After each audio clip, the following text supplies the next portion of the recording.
Salam sejahtera kepada penyelia Prof. Madia Dr. Mahaliza Muhammad.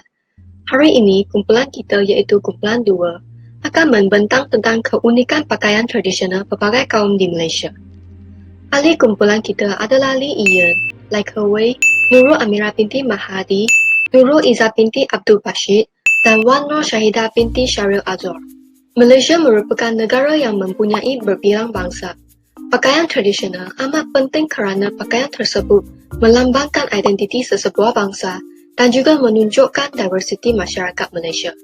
Pakaian tradisional yang hanya dipakai dalam sesuatu perayaan serta dilambang sebagai tanda menghormati perayaan.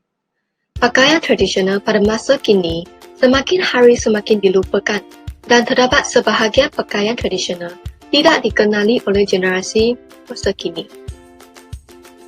Kajian ini diadakan untuk memperkenalkan pakaian tradisional kaum masing-masing kepada generasi muda dan membiarkan generasi muda lebih memahami pakaian tradisional yang diwarisi daripada nenek moyang kita. Kajian ini juga diadakan untuk mempelajari kepelbagaian pakaian tradisional kaum-kaum lain dan meningkatkan kefahaman terhadap budaya pakaian tradisional antara pelbagai etnik secara tidak langsung. Kajian ini juga diadakan untuk mencapai keamanan dan keharmonian antara kaum di kalangan rakyat Malaysia. Untuk metodologi, sumber primer yang digunakan adalah borang soal selidik. Hal ini kerana cara ini adalah cara yang paling berkesan dan praktikal untuk mengumpul data bagi sesuatu kajian. Google Form telah digunakan untuk menghasilkan borang soal selidik. Borang ini telah dinyebarkan melalui laman sesewang seperti Facebook, WhatsApp dan Telegram. Soalan yang berkaitan dengan pengenalan dan kefahaman tentang pakaian tradisional serta peranan pakaian tradisional telah disediakan. Sumber sekunder yang digunakan adalah sumber internet, sumber bahan ilmiah dan juga e-book. Sumber tersebut telah digunakan sebagai instrumen rujukan utama. Kaedah ini bertujuan untuk mendapatkan maklumat yang lebih tepat dan lanjut berkaitan dengan pakaian tradisional. Sumber internet menyediakan pelbagai maklumat yang berkaitan dengan pengenalan dan latar belakang pakaian tradisional di Malaysia. Pelbagai maklumat juga didapati melalui bacaan ilmiah. Contohnya, maklumat yang didapati daripada buku bertajuk Omar Ali Sejarah Pakaian Tradisional Melayu yang diterbitkan oleh Rosman Hashimi pada 23 Disember 2018. Kaedah persampilan data telah digunakan untuk mendapatkan keputusan kajian yang tepat dan mudah dianalisis. Borang soal selidik telah didedarkan kepada responden yang pelbagai kaum untuk memperluas skop kajian kepada kebanyakan kaum semungkin. 70 orang responden yang terdiri daripada pelbagai kaum telah menjawab borang soal selidik ini. Kaedah analisis data telah dijalankan untuk mengkaji data dalam skop yang berbeza. Setiap soalan soal selidik telah dianalisis melalui cetak pie atau graf bar untuk menyediakan keputusan kajian. Maksima dan minima data telah dinilai untuk menghasilkan konklusi bagi setiap cetak. Pertama sekali adalah pakaian tradisional bagi kaum Melayu. Pakaian tradisional bagi kaum lelaki Melayu ialah baju Melayu. Baju Melayu merupakan kemeja longgar yang dipakai dengan seluar panjang. Pakaian ini dipadankan dengan kain samping yang diikat di bahagian pinggang dan bersongkok. Baju Melayu bagi rakyat Malaysia terdiri kepada dua, iaitu baju Melayu potongan Teluk Belanga dan baju Melayu potongan Cekak Musang. Baju Melayu Cekak Musang merujuk kepada pola lingkaran leher baju, tengkuk cekak tinggi atau leher tegak empang leher. Pengertian cekak musang merakamkan imej alami untuk leher baju yang bercekak tinggi berdiri 2.5 cm melingkari leher. Ukuran ditentukan oleh lingkaran bulat yang dibuat dengan ibu jari lain yang bertemu hujungnya. Baju ini mula dipakai di Johor ketika pemerintahan Sultan Ibrahim Ibni Sultan Abu Bakar. Seterusnya adalah baju Melayu Teluk Belanga. Baju ini mula diperkenalkan di Teluk Belanga, Singapura dan tersebar luas sebagai ciri khas Johor khususnya pada abad ke-19. Ia juga dikatakan sejenis pakaian lelaki yang dikatakan telah direka oleh Sultan Abu Bakar pada tahun 1866 untuk meraihkan perpindahan ibu negeri Johor dari Teluk Belanga di Singapura ke Johor Bahru. Walau bagaimanapun, istilah ini akhirnya menjadi ciri khas masyarakat Melayu hingga disebut selengkapnya baju Melayu. Seterusnya adalah pakaian tradisional bagi kaum wanita Melayu. Baju kurung adalah berasal dari negeri Johor. Pakaian ini merupakan pakaian tradisional kaum wanita Melayu. Baju kurung dikatakan hasil kreatif Sultan Abu Bakar iaitu Sultan Johor pada tahun 1866. Pada masa pemerintahan Sultan Abu Bakar, baju kurung adalah menjadi pakaian rasmi bagi wanita. Zaman pemerintahan Sultan Abu Bakar pada ketika itu dikatakan telah maju. Oleh sebab itu, pakaian rasmi di istana dan pejabat-pejabat kerajaan diperkenalkan. Hal ini termasuklah acara-acara rasmi dan protokol di istana. Pada masa kini, baju kurung ditambah dari segi perhiasannya bagi menambah keanggunannya. Baju kurung masa kini ditambah dengan manik dan disulam dengan benang berwarna emas bagi perhiasan baju kurung tersebut. Selain itu, pelbagai motif warna juga digunakan bagi membuat corak pada pakaian baju kurung. Baju kurung kini dijadikan sebagai pakaian rasmi kerajaan Malaysia yang dipakai kaki tangan di jabatan-jabatan kerajaan dan juga kaki tangan swasta. Baju kurung dijadikan sebagai pakaian kebangsaan di Malaysia. Seterusnya adalah baju kebaya. Baju kebaya biasanya dipakai oleh wanita Melayu dan Indonesia. Pakaian tradisional baju kebaya ini dikatakan berasal daripada kaum Cina yang datang ke tanah Melayu suatu ketika dahulu. Lama-kelamaan, baju kebaya diterima oleh masyarakat tempatan di Kepulauan Melayu. Di Pulau Jawa, baju kebaya adalah dipakai oleh golongan-golongan bangsawan dan kerabat-kerabat pemerintah. Seterusnya, baju kebaya kemudiannya dijadikan pakaian rasmi pada zaman penjajahan Belanda. Wanita-wanita Eropah memakai baju kebaya sehingga kini dan mengubah suainya kepada fashion mengikut peredaran zaman. Seterusnya ialah pakaian tradisional kaum Cina.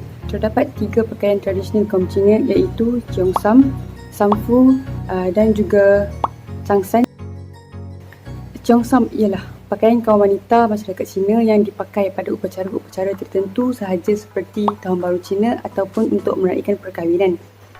Pakaian Cheongsam amat sinonim dengan warna merah kerana masyarakat Cina menganggap bahawa warna merah ini ialah warna yang melambangkan kekayaan, keuntungan dan ataupun nasib baik.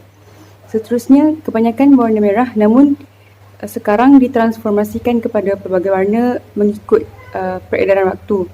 Lazimnya, Cheongsam diperbuat daripada kain sutera, kain satin ataupun jenis kain yang lembut dan bercorak bermotifkan flora. Asalnya berbaju labuh namun kelamaan disingkatkan sehingga ke paras lutut, berlengan pendek dan terbelah di sisi kiri dan kanan. Terdapat 2 jenis Cheongsam iaitu Cheongsam paras lutut dan juga Cheongsam labuh. Terdapat pelbagai bentuk Cheongsam yang direka disebabkan oleh arus fashion yang berkembang namun ciri-ciri asal tidak diubah. Cheongsam juga mencerminkan kebangkitan kaum wanita Cina moden pada abad ke-20. Seterusnya ialah pakaian Samfu. Samfu dipakai oleh kaum lelaki dan wanita separuh umur masyarakat Cina yang bekerja sebagai buruh di lombong ataupun ladang.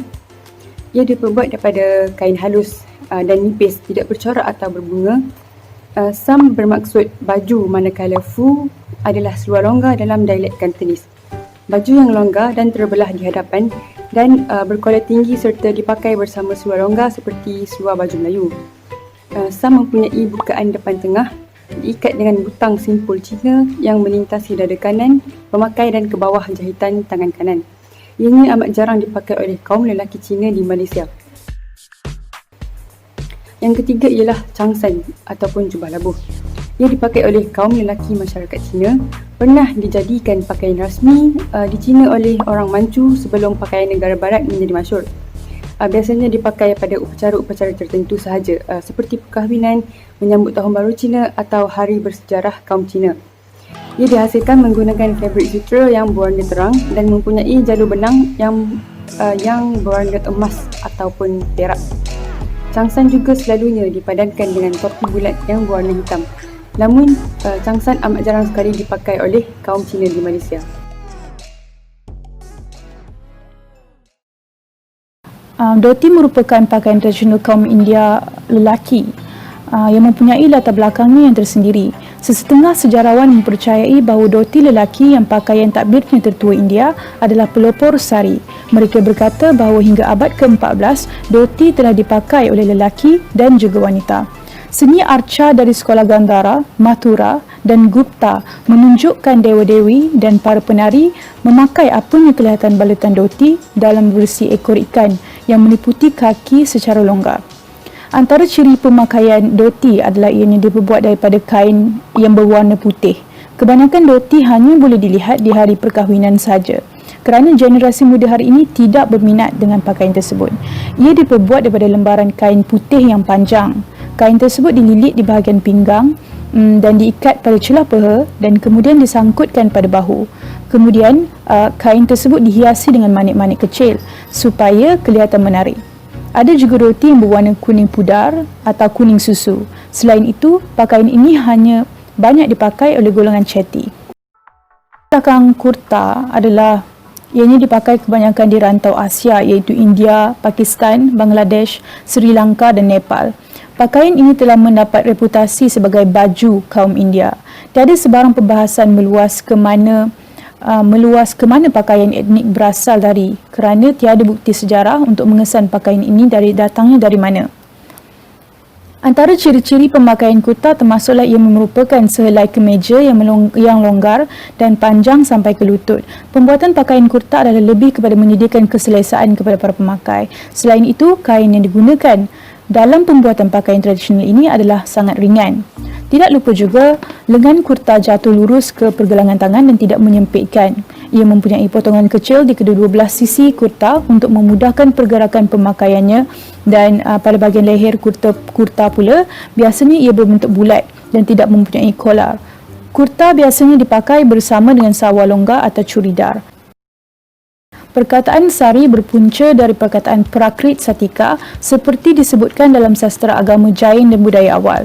Sejarah pakaian India dapat mengesan sari kembali ke tamadun lembah Indus yang berkembang sewaktu 2800 hingga 1800 sebelum Masihi di sekitar bahagian barat subbenua India. Gambaran terawal dikenali pada sari di subbenua India adalah sebuah patung paderi lembah Indus memakai tabir. Baiklah, kemudian ciri-ciri pemakaian sari adalah ianya merupakan pakaian wanita di sebenua India. Sari adalah sehelai kain yang tidak dijahit, berlingkungan dari 4 ke 9 meter pada panjangnya yang ditakbir ke atas badan dalam pelbagai gaya. Gaya yang terumum adalah dengan membalut sari di keliling pinggang dengan satu hujung menabir ke atas bahu, mendedahkan bahagian torso dekat pinggang. Biasanya dipakai ke atas petticoat, iaitu dikenali sebagai pavada dan chaya, dengan blaus digelakan coli atau rabukai membentukkan pakaian di atas. Rabukai mempunyai lengan pendek dan leher rendah dan biasanya cropped, khususnya sesuai dengan memakai musim panas. Baju salwar iaitu kamis atau jika disebut kamis mendapatkan namanya dari bahasa Arab kamis. Potongan pakaian seperti kamis tradisional dikenali dalam banyak budaya.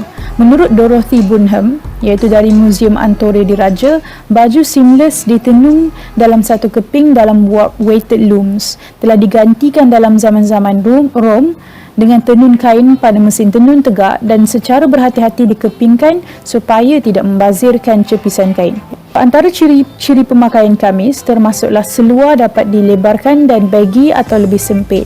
Cita rasa dan kemahiran tukang jahit biasanya digambarkan bukan hanya pada potongan keseluruhannya, tapi pada garis leher dan hiasan kamis. Kelim tepi kamis dapat dipotong ke atas kepaha atau juga ke baris pinggang, dan ia dapat dipakai dengan salwar lebar di pinggul.